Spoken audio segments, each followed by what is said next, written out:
Hi అండి, welcome to our channel. It's me Naga. అసలు ఈ చనిపోయిన వారి ఫోటోలు ఇంట్లో ఎక్కడ పెట్టాలంటారు? ఈ విషయం గురించే ఈ వీడియో చేశానండి. మీకు ఈ వీడియో చూసిన తర్వాత మొత్తం క్లారిటీ అనేది వస్తుంది. వీడియో పూర్తిగా ఎండింగ్ దాకా చూడండి. వీడియో కనుక మీకు నచ్చితే, మీకేమైనా ఉపయోగపడితే లైక్ చేయటం మాత్రం మర్చిపోవద్దు. ఓకే, ఇంకా వీడియోలోకి వెళ్ళిపోదాం. చాలామంది ఏం చేస్తుంటారంటే ఎక్కడ పడితే అక్కడ పెట్టేస్తుంటారండి. అసలు కాలం చేసిన పెద్దల ఫోటోలు ఎక్కడ పెట్టాలి దాని గురించే చెప్తాను. చనిపోయిన వారి ఫోటోలు కొందరికి కనిపించే విధంగా హాల్లో పెడుతుంటారు, ఇంకొంతమంది బెడ్రూమ్లో పెడుతుంటారు. ఇంకొంతమంది ఏం చేస్తారంటే ఈ చనిపోయిన వారు దేవునితో సమానం అని చెప్పేసి పెద్దల ఫోటోలు తీసుకెళ్ళి దేవుని మందిరంలో పెడతారు. అసలు వాస్తవంగా చెప్పాలంటే దేవుడి ఫోటోలైనా చనిపోయిన పెద్దల ఫోటోలైనా ఎక్కడ పెట్టాలో అక్కడ పెడితేనే మనకి వాస్తు దోషాలు రాకుండా ఉంటాయి.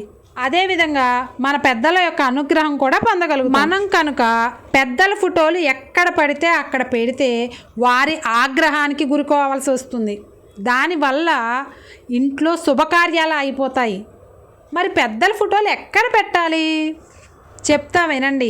ఏ గదిలో అయినా దక్షిణం గోడకు మాత్రమే పెట్టాలి. అలా అని పూజ గదిలో మాత్రం పెట్టకూడదు. మిగతా ఏ గదుల్లోనైనా దక్షిణం గోడకు మాత్రమే పెట్టాలి. దక్షిణం యమస్థానం కనుక కాలం చేసిన పెద్దల యొక్క అనుగ్రహం మీకు లభిస్తుంది.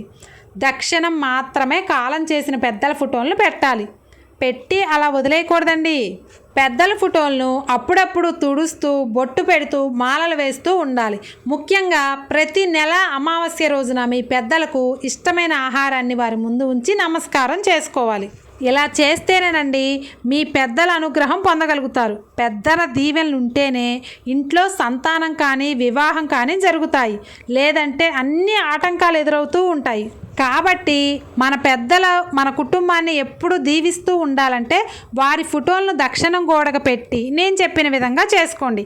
ఎవరి ఇంట్లో అయితే శుభకార్యాలు జరగట్లేదు అని బాధపడుతూ ఇబ్బందులు పడుతూ ఉన్నారో వారు ఖచ్చితంగా ఈ నియమాలు పాటించండి. అంతా శుభమే జరుగుతుంది. ఈ వీడియో వల్ల మీకు కొన్ని డౌట్స్ తీరాయని, ఎంతో కొంత ఈ వీడియో మీకు ఉపయోగపడుతుందని అనుకుంటున్నాను. ఈ వీడియో కనుక మీకు నచ్చితే లైక్ చేయటం మాత్రం మర్చిపోవద్దు.